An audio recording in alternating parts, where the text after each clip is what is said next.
नमो अर्हन्ताणं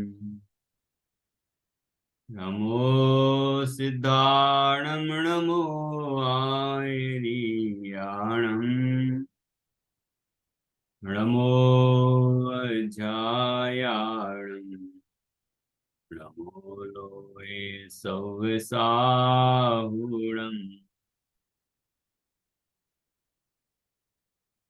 मङ्गलं भगवान् वीरो मङ्गलं गौतमो गणी मङ्गलं कुन्दाद्यो जैन धर्मोऽस्तु मङ्गलम् सर्वमङ्गलमाङ्गल्यं सर्वकल्याणकारकं दानं सर्वधर्माणां जैनं जयतु शासनं जैनं जयतु शासनम्।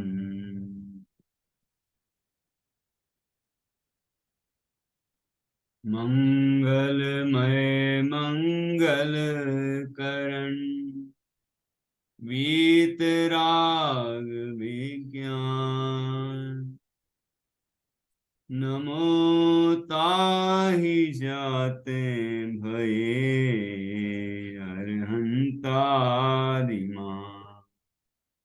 करि मंगल करि हो महा ग्रंथ करन को काज जाते मिले समाज सब पावे निज पद राज।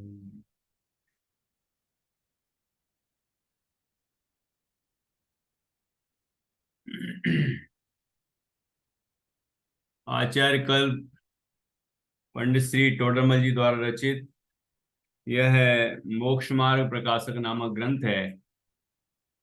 इसके पहले अधिकार में मंगलाचरण पर चर्चा चल रही है।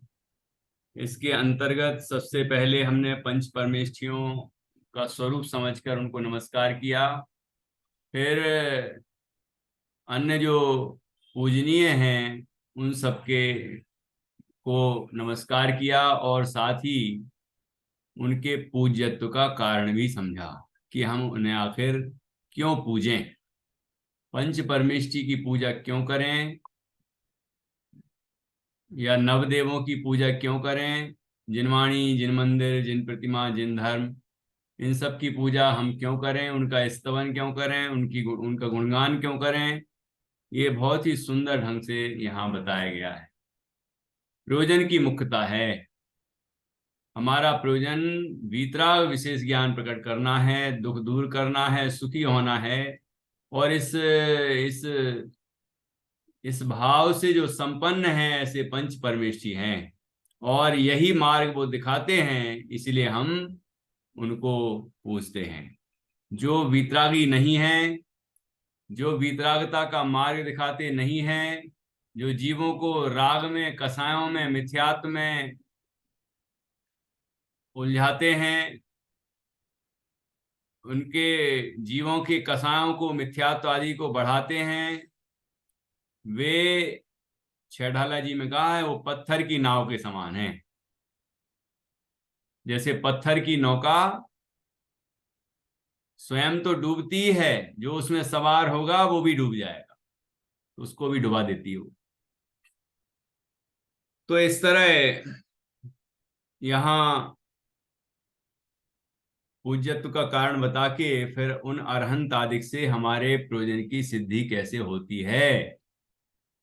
वितरा विज्ञानता सच्चा सुख हमें सब कैसे प्राप्त होता है, हम कैसे भगवान बन सकते हैं अरहंत आदि के माध्यम से, तो उसके सुंदर कारण बताए। अरहंत आदि के स्तवन से जीव के अंदर तीव्र कसाय रूप जो संक्लेश भाव हैं वो शांत हो जाते हैं, दूर हो जाते हैं और विशुद्ध परिणाम प्रकट होते हैं। जो विशुद्ध परिणाम शुद्ध का निमित्त कारण है। फिर जीव अरहंतादिक के स्वरूप का चिंतन करके उन जैसे अपने स्वरूप का विचार करता है और ऐसी ही अनुभूति करता है तो शुद्ध भाव प्रकट हो जाता है। और जब तक प्रयत्न करता रहता है, विचार करता रहता है, तब तक शुभ भाव है, वो विशुद्ध परिणाम है, वहां कसाय की मंदता है। ऐसी सुंदर चर्चा यहाँ पर की गई है। और साथ ही एक बहुत सुंदर चर्चा की है कि अरहंतादि का स्तवन करने से जीव को विशुद्ध परिणाम होते हैं, मंद कसाय होती है, तो पाप प्रकृति का तो बंद होता ही नहीं, पुण्य प्रकृतियों का बंद होता है, साता वेदनी की। ठीक है, अघाती कर्म में जो पुण्य प्रकृतियां हैं उनका बंद होता है। और यदि पुण्य और प्रबल हो, अरहंतादि के स्तवनादि के भाव और तीव्र हों, प्रबल हों, तो पुराने जो पाप कर्म बंधे हुए थे वह भी पुण्य रूप में संक्रमित हो जाते हैं, बदल जाते हैं। और उन अरहंतादिक के जैसे अपने स्वरूप का अनुभव कर लेता है तो सारे कर्मों से मुक्त होकर मोक्ष की प्राप्ति कर लेता है। इस तरह अरहंतादिक से हमारे वीतराग विशेष ज्ञान रूप प्रयोजन की सिद्धि होती है। एक प्रश्न यहाँ उठाया गया, जो सांसारिक प्रयोजन है, लौकिक लौकिक प्रयोजन है, इंद्रिय विषय सुख की इच्छा रूप जो प्रयोजन है, उनकी भी पूर्ति होती है क्या अरहंतादि के स्तवन आदि से? तो पंडित जी ने लिखा कि अरहंतादिक का स्तवन करते हैं तो पाप परिणाम तो होते नहीं, पुण्य परिणाम होते हैं, उससे पुण्य का बंध होता है। और पुण्य परिणाम प्रबल हो तो पाप भी संक्रमित होकर पुण्य रूप परिवर्तित हो जाते हैं। उससे जीव को बाह्य इंद्रिय विषय सुख की प्राप्ति हो ही जाती है सहज में ही। और इसके अतिरिक्त जो असाता वेदनी के निमित्त से होने वाले जो फल हैं, वो अस्वास्थ्य आदि, शत्रु का संयोग आदि, ये सब दूर हो जाते हैं। इस तरह से भौतिक सुख की प्राप्ति भी सहज में ही हो जाती है। परंतु हमें इस प्रयोजन के अर्थी होकर स्तव अरहंत आदि का स्तवना आदि नहीं करना चाहिए। हमें तो एक वीतराग विशेष ज्ञान का ही प्रयोजन होना चाहिए। ठीक है, सहज में वो चीज हो जाती है, इसमें कोई आश्चर्य की बात नहीं है। लेकिन ज्ञानियों का, जैन दर्शन के अनुयायियों का, वह भौतिक सुख प्राप्त करना प्रयोजन नहीं होता। अब यहाँ पर प्रकरण है मंगलाचरण करने का कारण, कि ये तो मंगलाचरण का प्रकरण हुआ। अब यहाँ कहते हैं मंगलाचरण आखिर किया ही क्यों जाता है। तो उससे पहले जैसे अपन ने अभी मंगलाचरण किया, अंत में जिनवाणी स्तुति करते हैं, ठीक है। और जो भी ग्रंथ हैं आपको पहले मंगलाचरण मिलेगा, उसके बाद ही बाकी चर्चा मिलेगी, ग्रंथ मूल ग्रंथ आएगा। तो ये मंगलाचरण क्यों करना, मंगलाचरण करने का क्या कारण है, उससे क्या होता है, ये बात यहाँ इस प्रकरण में आज हम समझेंगे। देखो, जैन दर्शन में हर चीज तर्क से, युक्ति से समझाई जाती है, जिससे जीवों को अंतर से समझ में आता है कि ये ही वस्तु का स्वरूप है, अन्य प्रकार से नहीं। और ऐसा जीव जो तर्क से, युक्ति से वस्तु के सही स्वरूप का निर्णय कर लेता है, उसे दुनिया की कोई ताकत बदलने में समर्थ नहीं है, उसको भ्रमित करने में समर्थ नहीं है, उसका माइंड वॉश करने में समर्थ नहीं है, उसको कहीं कन्वर्ट करने में समर्थ नहीं है। क्योंकि वह जैन दर्शन के फंडामेंटल्स को, ठोस सिद्धांतों को अच्छी तरह से समझता है, जानता है, उस पर उसको विश्वास है। तो ऐसा हमें भी अपने जो, जैसे मैं पाठशाला चलाता हूँ, और भी बहुत सारी पाठशालाएं देश विदेश में चलती हैं, तो इनको बढ़ावा देना चाहिए, जिससे कि ज़्यादा से ज़्यादा बच्चे संस्कारित हों और उन्हें यह मुक्ति का मार्ग प्राप्त हो, जैन संस्कार मिलें और वो दृढ़ रहें उसमें, जिससे कि भ्रमित ना हो कहीं भी। पैसा तो पुण्य के उदय से ही आता है। आजकल लोग सोचते भले ही हों कि दुनिया भर की पढ़ाई करने से और दुनिया भर की के काम करने से पैसा मिलता है, पैसा तो पुण्य से ही आता है। ये बात हमें अच्छी तरह से समझना चाहिए। अब अभिभावकों को भी ये बात स्पष्ट नहीं होती, उन्हें ही ये बात, इस बात पर विश्वास नहीं है, जिनवाणी पर विश्वास नहीं है कि पुण्य के उदय से धन संपदा आती है, व्यर्थ के बाह्य परिश्रम और चालाकियों से और चतुराइयों से पैसा नहीं आता। नहीं तो वे जीव उसी उसी आजीविका के लिए ही जीवन भर नहीं सोचते। बचपन से ही कहते हैं पढ़ेगा लिखेगा बनेगा नवाब, है ना, इस तरह से उसको नवाब बनाना है सबको। तो यहाँ हमें ये अच्छी तरह से समझना है कि हमें तो जैन दर्शन में जो वस्तु का स्वरूप है उसको समझना है, क्योंकि यहाँ पर लिखा है कि अरहंत आदिक के स्तवन आदिक से आकार का अवलोकन आदि जो 5 बिंदु बताए थे उस सबसे सहज में ही ऐसा पुण्य बनता है कि बाहर की विषय सामग्री आपो आप प्राप्त हो जाती है।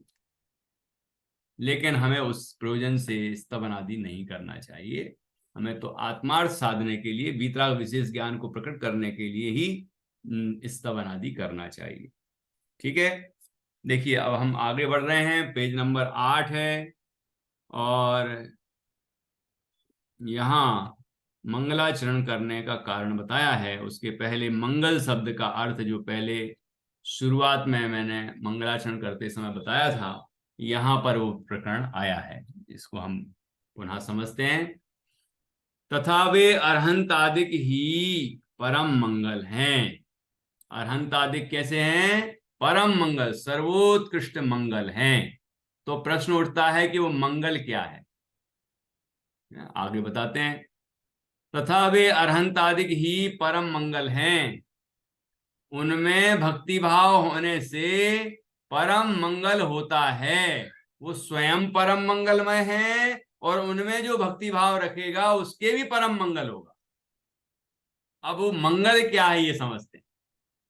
मंग अर्थात सुख, उसे लाती अर्थात देता है, जो सुख देता है उसे मंगल कहते हैं। जो अतीन्द्रिय सुख देता है, आत्मिक सुख देता है, अनंत सुख देता है, शाश्वत सुख देता है, वो परम मंगल हुआ। वो स्वयं परम मंगल हैं। अरहंत सिद्ध आचार्य उपाध्याय साधु और जिनवाणी जिन मंदिर जिन प्रतिमा जिन धर्म भी परम मंगल हैं, और उनमें भक्ति भाव होने से परम मंगल होता है। वे स्वयं परम मंगल हैं और उनमें भक्ति भाव जो रखेगा उसके भी परम मंगल होगा। मंगल का अर्थ क्या कि मंग, पहले हमने मंगल में से मंग और फिर ल लिया, तो मंग का अर्थ है सुख और ल से निकला लाती, तो लाती अर्थात देता है, जो सुख देता है, सुख प्रदान करता है, वो मंगल है। और जो अतीन्द्रिय आत्मिक अनंत अव्यवाद सुख प्रदान करता है वो परम मंगल है। तो ये जिनवाणी ये नवदेव ये परम मंगल है। यहाँ प्रकरण है पंच परमेष्टि का, ये परम मंगल है। ठीक है, अथवा अब इसको दूसरे तरह से व्युत्पत्ति करते हैं। मंगल में पहला अक्षर है मंग, मम, और फिर है गल। तो मंग अर्थात पाप, उसे गल अर्थात गालयति अर्थात गाले, दूर करे, उसका नाम मंगल है। तो पाप को दूर करे वह मंगल है। पाप क्या है? मोह राग द्वेष, ठीक है, ये सब पाप हैं। हिंसा झूठ चोरी कुशील परिग्रह आदि से पाप हैं। तो पापों को गलावे और सच्चा सच्चा सुख उत्पन्न करे, उसे मंगल कहते हैं। ठीक है, तो दो तरह से व्युत्पत्ति हुई। मंगाल मंग लाती इति मंगला, सुख लावे उसे मंगल कहते हैं। मम गालयति इति मंगला, जो दुख दूर करे पापों को दूर करे उसे मंगल कहते हैं। तो इस तरह मंगल का यहाँ इस प्रकरण में अर्थ समझना चाहिए, है ना। इस प्रकार उनके द्वारा पूर्वोक्त प्रकार से दोनों कार्यों की सिद्धि होती है, इसलिए उनके परम मंगल पना संभव है। कौन से दोनों कार्यों की सिद्धि होती है उनके द्वारा? पूर्वोक्त प्रकार से पहले कहे हुए अनुसार दोनों कार्यों की सिद्धि होती है। दो कार्य कौन से हैं आशिका? आशिका बताओ, दोनों दो कार्य कौन से हैं जिनकी सिद्धि होती है? अरिहंत भगवान का स्मरण करने से। देखो यहाँ पर जो लिखा है ना, इस प्रकार उनके पूर्वोक्त प्रकार से दोनों कार्यों की सिद्धि होती है, इसलिए उनके परम मंगल पना संभव है। कौन से दोनों कार्यों की सिद्धि होती है? दो कार्य कौन से होते हैं? वितरागता को प्राप्त करना हम्म और सिद्धपद को। अब आप कहेंगे अपने आप वितरागता को प्राप्त करना, विज्ञानता को प्राप्त करना, है ना? जी में हाँ, विज्ञानता बताइए। तो नहीं आएगी। दुख से मुक्त होना और सुख को पाना। क्या बात है, आज तो कमाल कर दिया, बहुत सुंदर जवाब दिया। ये अभी अभी तो ऊपर लिखे हैं, पूर्वोक्त का अर्थ क्या होता है? पहले कहे हुए। ठीक है ना? अभी अभी जो कहे हैं वो पूर्वोक्त, पहले कहे हुए। क्या दो कार्य हुए? कि सुख को लावे और दुख को दूर करे, उसे मंगल कहते हैं। तो इस प्रकार उनके द्वारा अर्थात अरहंत आदि के द्वारा क्या होता है कि पूर्वोक्त प्रकार से दोनों कार्यों की सिद्धि होती है, अर्थात सुख प्राप्त होता है और पाप गल जाते हैं, पाप दूर हो जाते हैं। हमारे अंदर जितने विकार हैं सब पाप हैं। ठीक है? मोह राग द्वेष आदि जितने भी विकारी परिणाम है सब पाप हैं।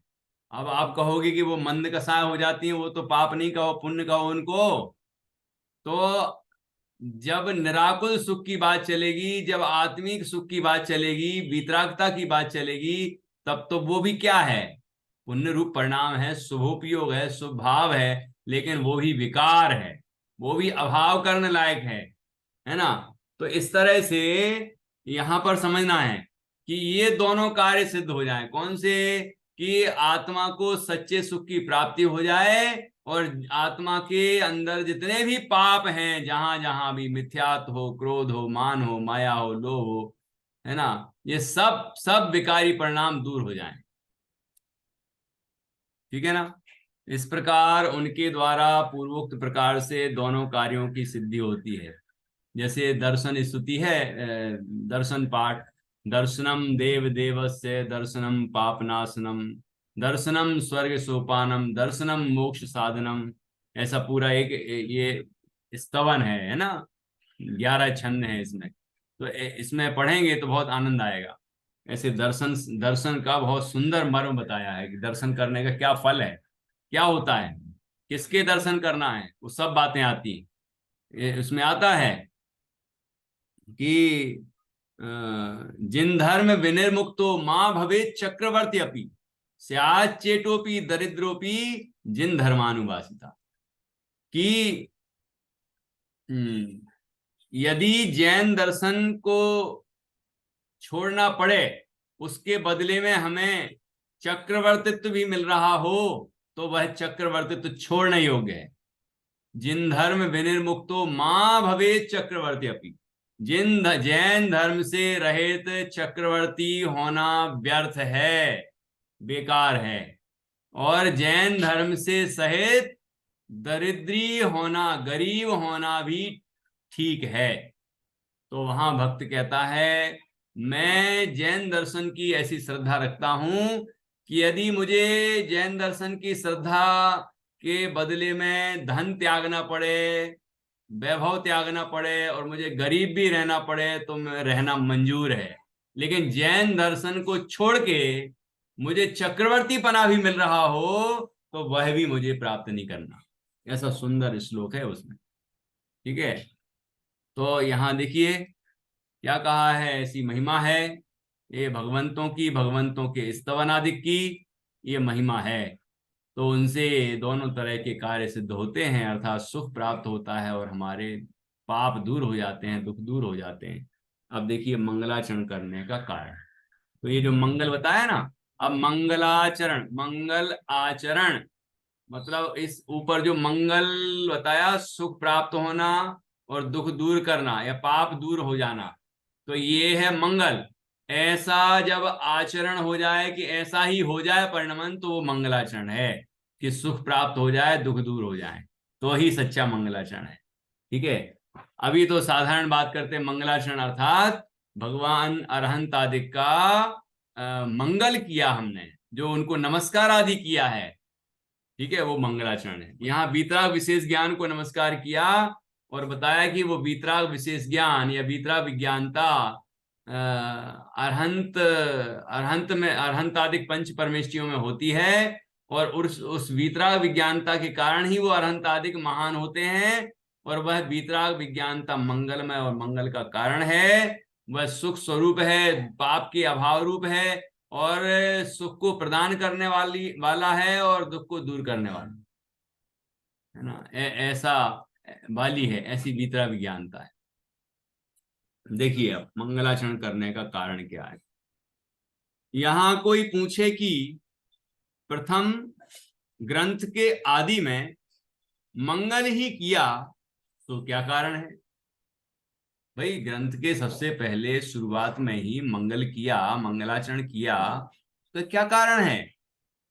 उसका उत्तर, सुख से ग्रंथ की समाप्ति हो। पहला, जो मंगलाचरण कर देते हैं तो उनके विशुद्ध परिणाम है, और वो ये उनके पुण्य का बंध होता है, पाप दूर होते हैं उससे। वो जो ग्रंथ समाप्ति में विघ्न बाधाएं आती हैं वो सब दूर हो जाती हैं, और ग्रंथ आराम से सुख पूर्वक निर्विघ्न पूर्ण हो जाता है। तो यहाँ कहा कि सुख से ग्रंथ की समाप्ति हो। पहला, ये न्याय शास्त्रों में भी दिया है कि मंगलाचरण क्यों करते हैं। सुख से मतलब बिना किसी विघ्न बाधा के आराम से सुख पूर्वक ग्रंथ की समाप्ति हो, एक कारण, इसके लिए मंगलाचरण करते हैं। दूसरा, पाप के कारण कोई विघ्न ना हो, है ना, पाप के कारण कोई विघ्न ना हो, इसके लिए मंगलाचरण करते हैं। इसलिए यहाँ प्रथम मंगल किया है, सुख से ग्रंथ की समाप्ति हो और पाप के कारण कोई विघ्न ना हो। अब आप पूछेंगी मुझसे कि टोडरमल जी ने भी तो 4 पंक्तियों में मंगलाचरण किया, उसके बाद फिर नमोकार मंत्र रूप मंगलाचरण किया, फिर उसका संस्कृत में भी मंगलाचरण किया, फिर हिंदी में भी मंगलाचरण किया, मतलब पंच परमेष्ठी को नमस्कार किया, फिर पंच परमेष्ठियों का स्वरूप बता बता के उनको नमस्कार किया, उनकी पूज्यता का कारण बता के उनको नमस्कार किया। अरहंतादिक से प्रयोजन सिद्धि में भी यही कहा कि अरहंतादिक का स्तवन करने का क्या फल है। ठीक है, उन्होंने तो इतना सारा मंगलाचरण किया, इतने विशुद्ध परिणाम रखे, तो फिर यह ग्रंथ पूरा क्यों नहीं हुआ, इसमें विघ्न बाधाएं क्यों आई, अधूरा क्यों रह गया। प्रश्न उठ सकता है कि नहीं ऐसा आज का है। तो इसका क्या जवाब होगा, है क्या जवाब होगा। इसका जवाब दिया है नीचे, इसका जवाब भी नीचे आया है। तो ये सभी और ग्रंथों के संबंध में भी समझ लेना चाहिए। कोई ग्रंथ कदाचित अधूरे रह गए हैं, ऐसा नहीं कि सारे ही पूरे हुए होंगे। आचार्यों ने ग्रंथ लिखना प्रारंभ किए, आखिरी आखिरी हो गया, लेकिन पूर्ण नहीं हो पाया, उसके पहले आयु पूर्ण हो गई।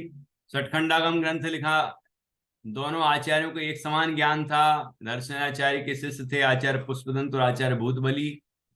तो आचार्य पुष्पदंत ने ये ग्रंथ प्रारंभ किया, एक अध्याय संभवतः लिखा, उसमें ये मंगलाचरण है, नमोकार मंत्र। उसके बाद उनकी आयु पूर्ण हो गई, तो भूतबली ने, आचार्य भूतबली ने इस ग्रंथ को पूरा किया। दोनों को एक समान ज्ञान था, तो वहीं जो अक्षर छोड़ा होगा वहीं से शुरू हो गए, क्योंकि एक समान ज्ञान था दोनों को, तो ग्रंथ पूरा हो गया। तो लेकिन प्रश्न तो यह है कि विघ्न आया क्यों। तो देखिए इसका उत्तर भी आएगा इसमें। यहां तर्क तर्क है, क्वेश्चन।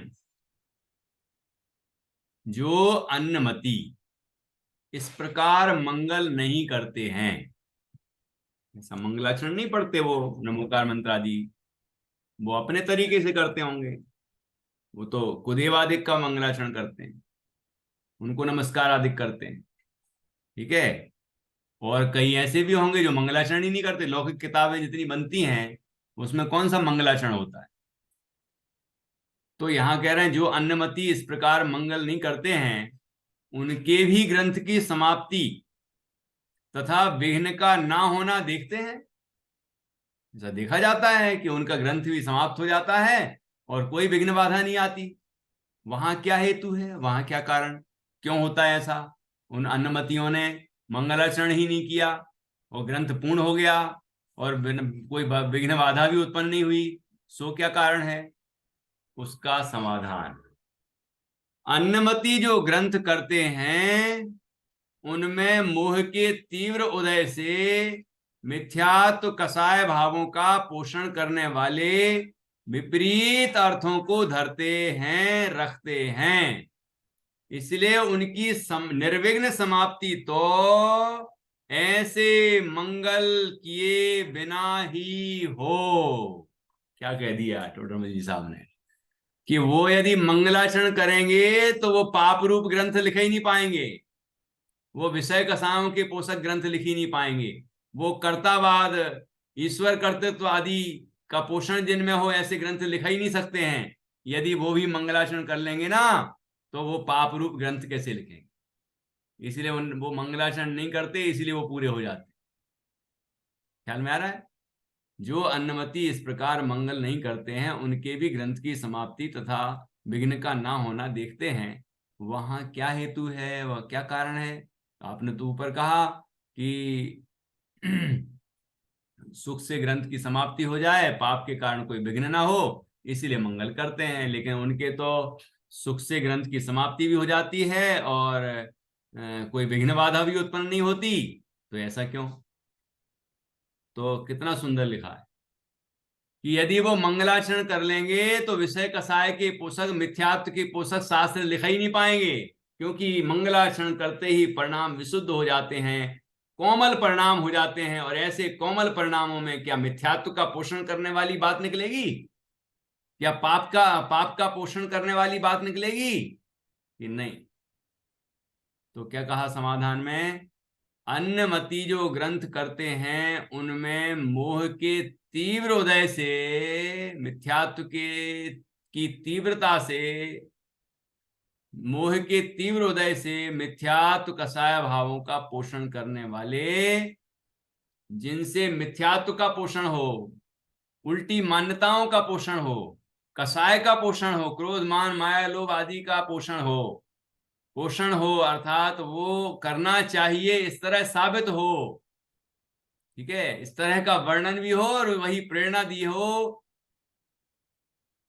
तो क्या कहें कि उनमें मोह के तीव्र उदय से मिथ्यात्व कसाय भावों का पोषण करने वाले विपरीत अर्थों को धरते हैं, रखते हैं। अर्थात विपरीत अर्थ उन शास्त्रों में भरे पड़े हैं। मिथ्यात्व का पोषण है, ईश्वर कर्तावाद का पोषण है कि जो ईश्वर की मर्जी के बिना तो पत्ता भी नहीं हिलता, सारी सृष्टि की रचना उसने ही की है ना, और हम सब उसके अंश हैं और जैसा वो चाहे दुनिया को नचा सकता है, इत्यादि जो मिथ्यात्व भरी बातें हैं, ये बातें उसमें लिखने वाले थे। और यदि मंगलाचरण कर लेते वो तो ये बातें कैसे लिखते।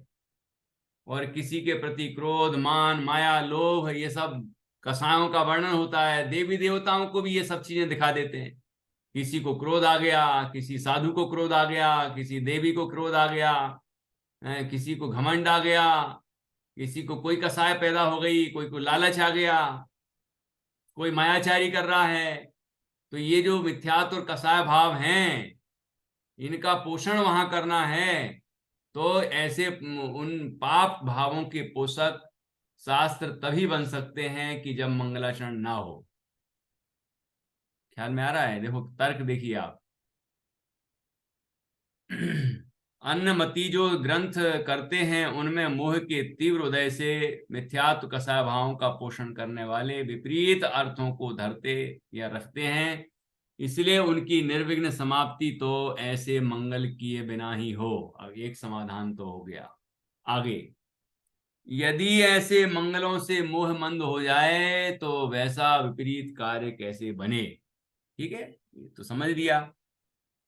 तथा हम भी ग्रंथ करते हैं। अब टोडरमल जी ने अपने ग्रंथ की बात की कि हम भी ग्रंथ करते हैं, उसमें मोह की मंदता के कारण वीतराग तत्वज्ञान का पोषण करने वाले अर्थों को धरते हैं, रखते हैं, अर्थात जिससे वीतरागता का पोषण हो ऐसा तत्वज्ञान परोसते हैं।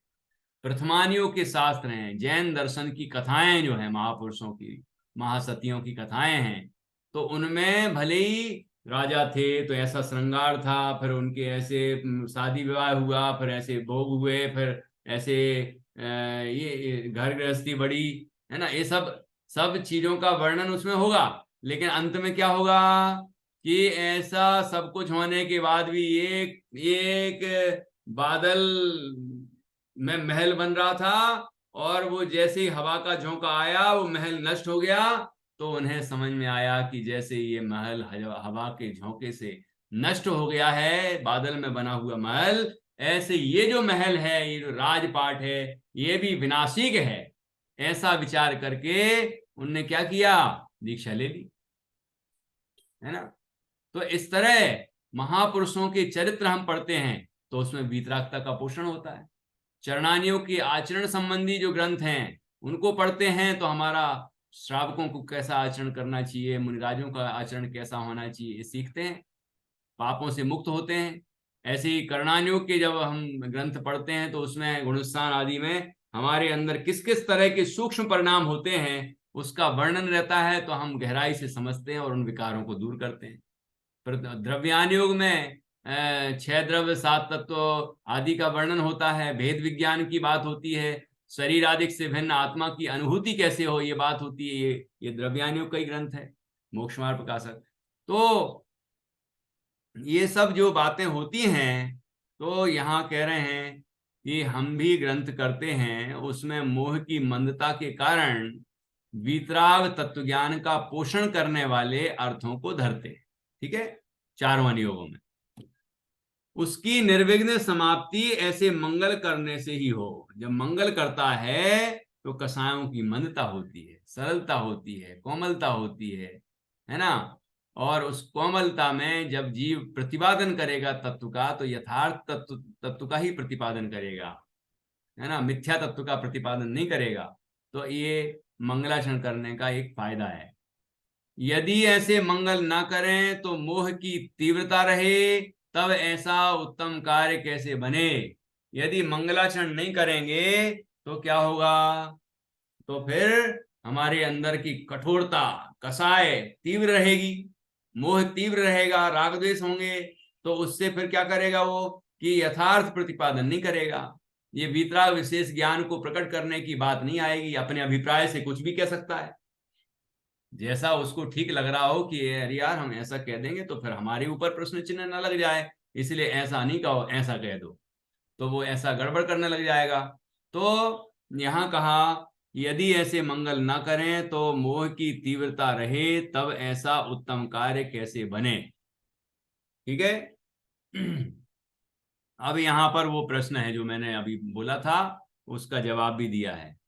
अब मोक्ष मार्ग प्रकाशक के संबंध में तो हो गई नहीं, क्योंकि टोडरमल जी को थोड़ी पता था कि उनके साथ ऐसा होने वाला है ना, कि ये ग्रंथ अधूरा रह जाएगा। लेकिन कुछ ग्रंथ अधूरे रह जाते हैं।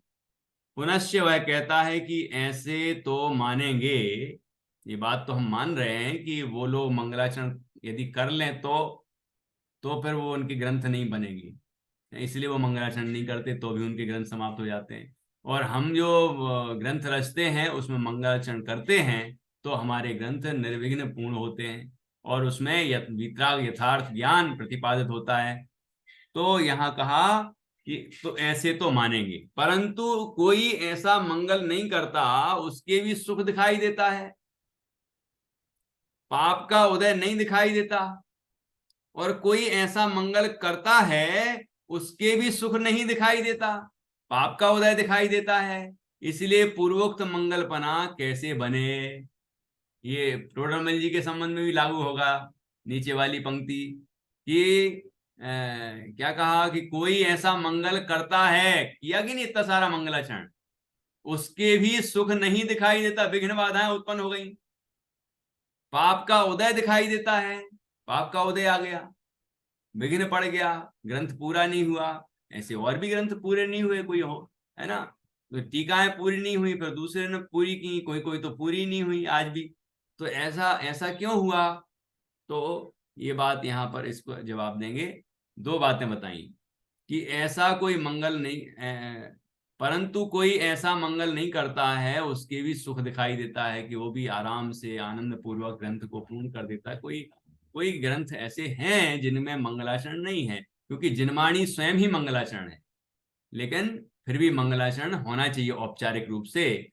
इससे हमें एक तो हमारी आस्तिकता पता चलती है कि हम पंच परमेष्ठियों पर श्रद्धा रखते हैं। इससे हमारे विनय प्रकट होती है कि हम उनके प्रति विनय रखते हैं। जिनने हमें ये बात सिखाई है उनके प्रति हमारी विनय है, ठीक है, भक्ति प्रकट होती है। और जो ऊपर दो कारण बताया वो तो है ही कि सुख से ग्रंथ की समाप्ति होती है, पाप के कारण कोई विघ्न नहीं उत्पन्न होता, पुण्य की प्राप्ति होती है।